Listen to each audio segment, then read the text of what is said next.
വാർത്തകൾ തുടരുന്നു. നവംബർ 12 ലോക ന്യൂമോണിയ ദിനം. ശ്വാസകോശത്തിൽ ഉണ്ടാകുന്ന അണുബാധയെ തുടർന്നുണ്ടാകുന്ന ഗുരുതര രോഗമാണ് ന്യൂമോണിയ. ആഗോളതലത്തിൽ ഓരോ വർഷവും ഏതാണ്ട് 16 ലക്ഷം ആളുകൾ ന്യൂമോണിയ ബാധിച്ച് മരിക്കുന്നുണ്ടെന്നാണ് കണക്ക്. ന്യൂമോണിയയെ ചെറുക്കുന്നതിനും ചികിത്സയെക്കുറിച്ചും അവബോധം ഉണ്ടാക്കുന്നതിനുമാണ് എല്ലാ വർഷവും നവംബർ 12 ലോക ന്യൂമോണിയ ദിനം ആചരിക്കുന്നത്. എല്ലാ പ്രായക്കാരെയും ബാധിക്കാവുന്ന രോഗമാണെങ്കിലും ദുർബല പ്രതിരോധ ശേഷിയുള്ളവർക്കും പ്രായമായവർക്കും കുട്ടികൾക്കുമാണ് അപകട സാധ്യത കൂടുതൽ. ബാക്ടീരിയ, വൈറസ്, ഫംഗസ് തുടങ്ങിയ സൂക്ഷ്മാണുക്കളാണ് ന്യൂമോണിയയ്ക്ക് കാരണമാകുന്നത്.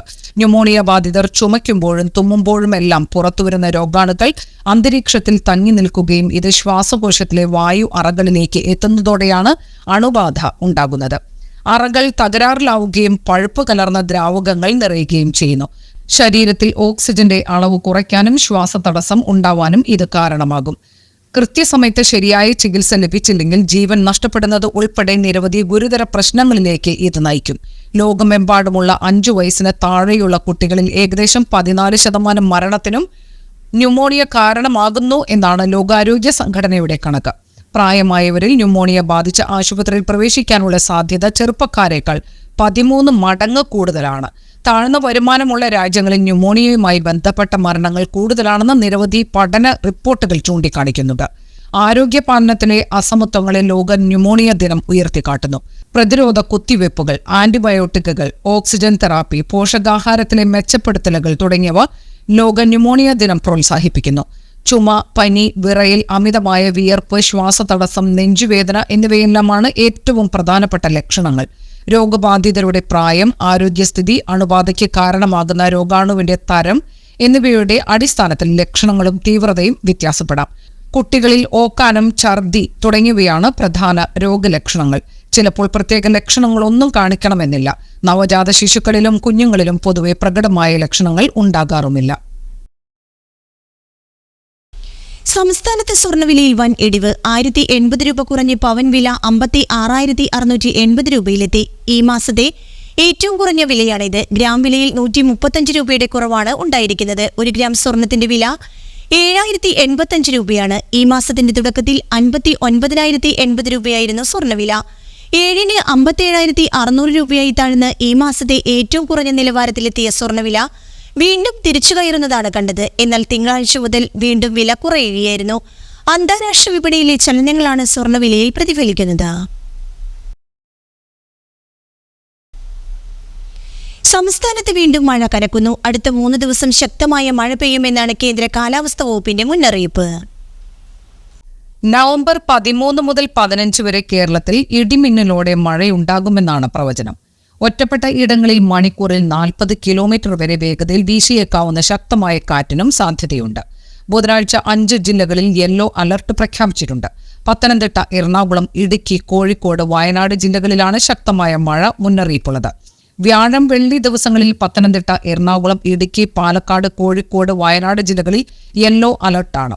24 മണിക്കൂറിൽ 64.5 മില്ലിമീറ്റർ മുതൽ 115.5 മില്ലിമീറ്റർ വരെ മഴയ്ക്കുള്ള സാധ്യതയാണ് പ്രവചിച്ചിട്ടുള്ളത്. തെക്കു പടിഞ്ഞാറൻ ബംഗാൾ ഉൾക്കടലിന്റെ ഭാഗങ്ങൾ, അതിനോട് ചേർന്ന മധ്യ പടിഞ്ഞാറൻ ബംഗാൾ ഉൾക്കടൽ, തമിഴ്നാട് തീരം, ഗൾഫ് ഓഫ് മാന്നാർ, അതിനോട് ചേർന്ന കന്യാകുമാരി പ്രദേശം എന്നിവിടങ്ങളിൽ മണിക്കൂറിൽ 35 മുതൽ 45 കിലോമീറ്റർ വരെയും ചില അവസരങ്ങളിൽ മണിക്കൂറിൽ 55 കിലോമീറ്റർ വരെയും വേഗതയിൽ ശക്തമായ കാറ്റിനും മോശം കാലാവസ്ഥയ്ക്കും സാധ്യതയുണ്ട്.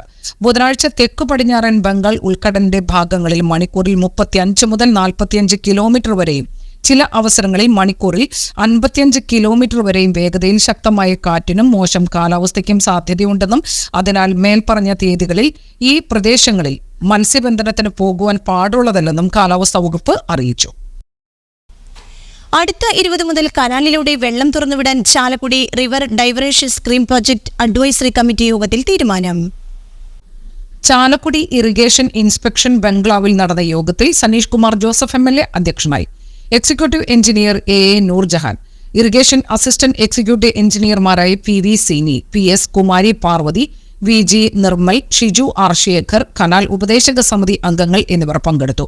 കനാൽ ബണ്ട് കയ്യേറ്റം ഒഴിപ്പിക്കുക, കനാലിലേക്കുള്ള മണ്ണൊലിപ്പ് തടയുക, കേടുവന്നിട്ടുള്ള മുഴുവൻ സ്പൗട്ടുകളും അറ്റകുറ്റപ്പണികൾ നടത്തി ഉപയോഗപ്രദമാക്കുക, പൊരിങ്ങൽ കുത്ത് ഡാമിൽ നിന്നും 12 ഖനയടി വെള്ളം തുറന്നുവിടണമെന്ന ആവശ്യം യോഗത്തിൽ പങ്കെടുത്ത KICB എഞ്ചിനീയർ അംഗീകരിച്ചു. വർഷക്കാലമായി കഴിഞ്ഞാൽ പ്രളയം, വേനൽക്കാലമായ കുടിവെള്ളത്തിന് പോലും വെള്ളം കിട്ടാത്ത സ്ഥിതി. ഈ ഡൈവേർഷൻ സ്കീം മാത്രമല്ല, 140ഓളം ഇറിഗേഷൻ പ്രോജക്റ്റുകളുടെ ഭാഗമായിട്ട് നടക്കുന്നുണ്ട്. ഇറിഗേഷന്റെ പമ്പിങ് നടക്കുന്നുണ്ട്, കുടിവെള്ള പദ്ധതികൾ നടക്കുന്നുണ്ട്. ഈ വെള്ളത്തിന്റെ കാര്യത്തിലൊരു നേരത്തെ സൂചിപ്പിച്ചു, വർഷങ്ങളായിട്ട് സ്റ്റോറേജ് ഡാമിനെ കുറിച്ച് സംസാരിക്കുന്നു എന്നല്ലാതെ അത് വേണ്ട രീതിയിലുള്ള നടപടി ഇതുവരെ എടുത്തിട്ടില്ല. ചാലക്കുടിയില് വെള്ളമില്ല എന്നാൽ ഇടമലയാറിൽ ഇഷ്ടംപോലെ വെള്ളമുണ്ട്. ആ വെള്ളം ഒരു പരിധി വരെ 2 കിലോമീറ്റർ കൂടി 2 കിലോമീറ്റർ അതിന്റെ ലെവലിലുണ്ടായ പ്രശ്നമാണ്. അതിലെന്തെങ്കിലും പമ്പ് ചെയ്ത് കനാലിലേക്ക് കൊണ്ടുവരാനുള്ള സംവിധാനം, ഈ കനാല് അതിനനുസരിച്ച് ലെവലിലേക്ക് പണിയാനായിട്ടുള്ള സംവിധാനം. ഇറിഗേഷൻ ഈ ജലസേചന സംവിധാനത്തിന് വേണ്ടത്ര ഫണ്ട് വകയിരുത്തുന്നില്ല. അത് നമ്മുടെ പല പദ്ധതികളെയും കാര്യക്ഷമമായിട്ട് നടക്കുന്നതിന് വലിയ കൃത്യമായിട്ട് ബാധിക്കും.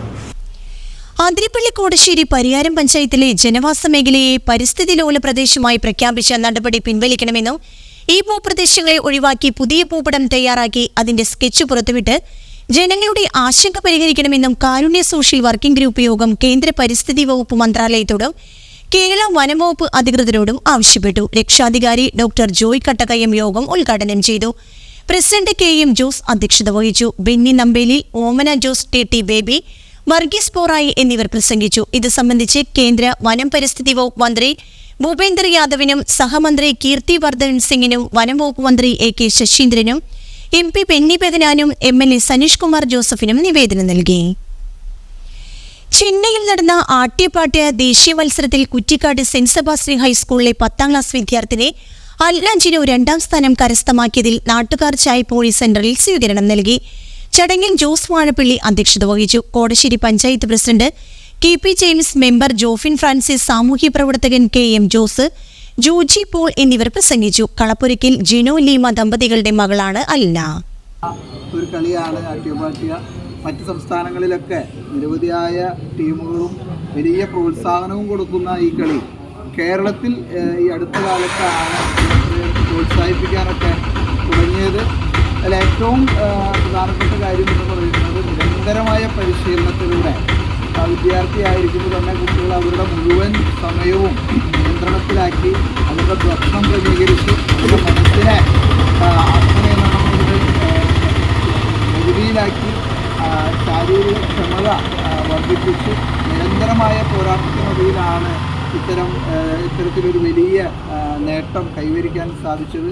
ഈ നാടിൻ്റെ അഭിമാനമായി മാറിയ, ഈ നാടിൻ്റെ യശസ് വാനോളം ഉയർത്തിയ അൽനയ്ക്ക് ഈ നാടിൻ്റെ എല്ലാവിധ ആദരവും, അതോടൊപ്പം തന്നെ കൂടുതൽ ഉയരങ്ങളിലേക്ക് പോകാൻ കഴിയട്ടെ, ജീവിതത്തിൽ കൂടുതൽ വിജയങ്ങൾ നേടാൻ കഴിയട്ടെ എന്ന് ഈ നാടിൻ്റെ അഭിമാനമെന്നും ഉയർത്തിപ്പിടിക്കുന്ന ഈ നാടിൻ്റെ മകളായി മാറാൻ കഴിയട്ടെ എന്ന് ആശംസിച്ചുകൊണ്ട് എല്ലാവിധ അഭിനന്ദനങ്ങളും നേർന്നുകൊണ്ട് ഞാൻ എൻ്റെ വാക്കുകൾ നിർത്തുന്നു. ജില്ലാ പ്രസിഡന്റ് എന്ന നിലയിൽ KM ജോസിന് 2 വാക്ക് ആശംസകൾ അറിയിക്കും.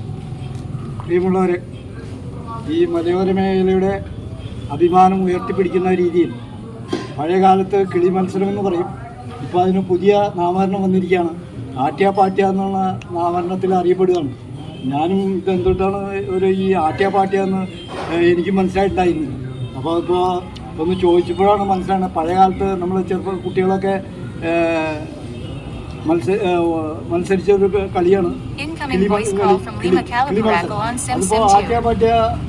ഈ ചായപ്പൻകുഴിയിൽ നമ്മുടെ അൽന ജില്ല ആട്യാപാട്യ മത്സരത്തിൽ ദേശീയ തലത്തിൽ 2ാം സ്ഥാനം കരസ്ഥമാക്കിയ വിവരം സന്തോഷപൂർവ്വം നിങ്ങളെ അറിയിക്കുകയാണ്. ആട്യാപാട്യ മത്സരം എന്ന് പറഞ്ഞാൽ നമ്മൾ വളരെയേറെ പരിശ്രമത്തിലൂടെ മാത്രം നേടിയെടുക്കാൻ കഴിയാവുന്ന ഒരു കായിക വിനോദമാണ്. ധാരാളം കായിക വിനോദങ്ങളിലൂടെ മെഡലുകൾ സമ്പാദിച്ച് ദേശീയ തലത്തിൽ അവാർഡുകൾ നേടിയിട്ടുള്ളവരുണ്ട്. പക്ഷേ നമ്മുടെ ചായപ്പൻകുഴി എന്ന ഈ മലയോര ഗ്രാമത്തിൽ ഒരു കൊച്ചു വനിത നമുക്ക് ഏറ്റവും പ്രിയപ്പെട്ട ഒരു താരമായി ഇന്ന് നമ്മുടെ ചായ്പുംകുഴിയിൽ ശോഭിക്കുകയാണ്. നാട്യപാഠ്യ മത്സരം എന്ന് പറഞ്ഞാൽ നിങ്ങൾക്ക് എല്ലാവർക്കും ഏറെക്കുറെ അറിയുമായിരിക്കാം. നമ്മളൊക്കെ പണ്ടുകാലത്ത് സ്കൂളിൽ ഈ കിളി കളിക്കുന്ന ഒരു കളി ഉണ്ടായിരുന്നു. പക്ഷെ അതെല്ലാം വളരെ ഒരു ചെറിയ ഹോബി പോലെ ആയിരുന്നു. പക്ഷെ ഇന്ന് അല്ല, 8 കിളികളെ കവർ ചെയ്ത് റിട്ടേൺ വരുന്ന ഒരു കലയാണ്. അത്രമാത്രം ശാരീരികമായും അവൾ പ്രാക്ടീസ് ചെയ്യേണ്ട ഒരു കളിയാണ്. ആ കളിയിൽ ഇന്ന് ദേശീയ തലത്തിലാണ്, കേരളത്തിലല്ല, നമ്മുടെ ദേശീയ തലത്തിൽ ചെന്നൈയിൽ വെച്ച് നടന്ന മത്സരത്തിലാണ് അവൾ നമ്മുടെ സ്റ്റേറ്റ് അടിസ്ഥാനത്തിൽ 2ാം സ്ഥാനം കരസ്ഥമാക്കിയിരിക്കുന്നത്. നമ്മുടെ ഏറ്റവും മഹത്തായ ഒരു അഭിമാന സ്ഥാനമായി തന്നെ നല്ല മാറിക്കഴിഞ്ഞു. ഈ അവസരത്തിൽ അല്ലയെ നമ്മളെല്ലാവരുടെയും പേരിലുള്ള സ്നേഹവും ഉപകാരം സമ്മാനിക്കുന്നതിനും അവളെ ആദരിക്കുന്നതിനും വേണ്ടി നമ്മുടെ ബഹുമാനപ്പെട്ട കോടശ്ശേരി ഗ്രാമപഞ്ചായത്തിൻ്റെ അധ്യക്ഷൻ ശ്രീ ജെസി ജെയിംസ് അവരെ ഞാൻ സ്നേഹപൂർവ്വം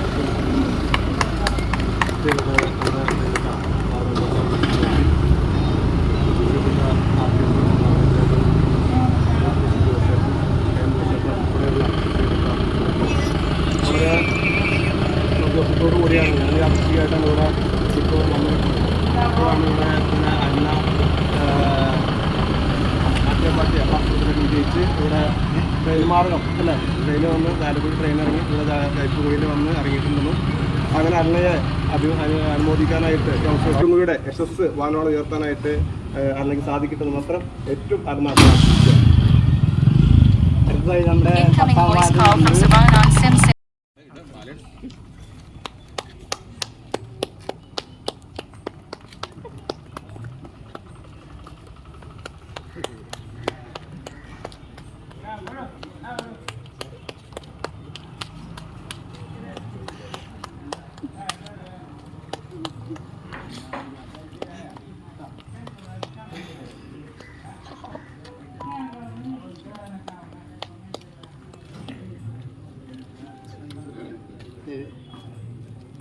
പങ്കെടുത്ത എല്ലാവർക്കും നന്ദി പറയുന്നതിന് വേണ്ടി നമ്മുടെ RTS-ന്റെ തൃശൂർ സർക്കാർ മെഡിക്കൽ കോളേജ് ആശുപത്രിയിലെ യൂറോളജി വിഭാഗം ഒപിയുടെ പ്രവർത്തനം ആഴ്ചയിൽ ബുധനാഴ്ച മാത്രമായി പുനഃക്രമീകരിക്കുന്നതായി മെഡിക്കൽ കോളേജ് സൂപ്രണ്ട് അറിയിച്ചു.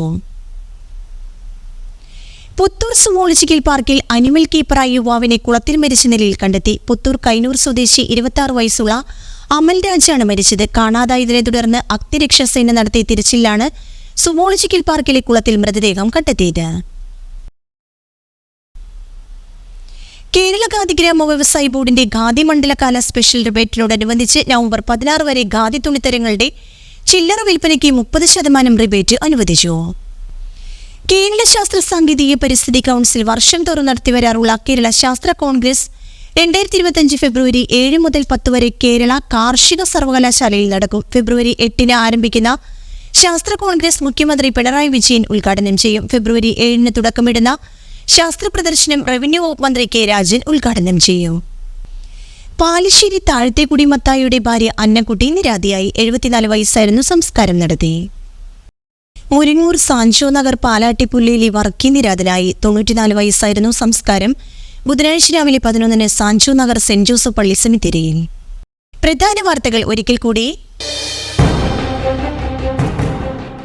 ചാലക്കുടി നഗരസഭയിലെ ഭരണപക്ഷ കൗൺസിലർ വത്സൻ ചെമ്പക്കര അനിശ്ചിതകാല സത്യാഗ്രഹം ആരംഭിച്ചു. നഗരസഭയുടെ വികസനത്തെ തടസ്സപ്പെടുത്തുന്ന അസിസ്റ്റന്റ് എഞ്ചിനീയർക്കെതിരെ നടപടി സ്വീകരിക്കണമെന്നാവശ്യപ്പെട്ടാണ് സത്യാഗ്രഹം.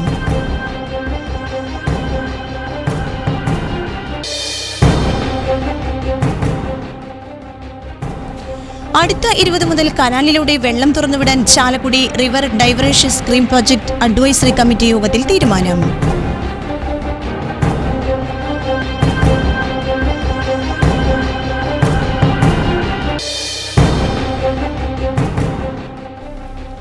വഖഫ് ഭൂമി കൈവശം വെച്ചതിനെതിരെയുള്ള കേസ് ഹൈക്കോടതി റദ്ദാക്കി.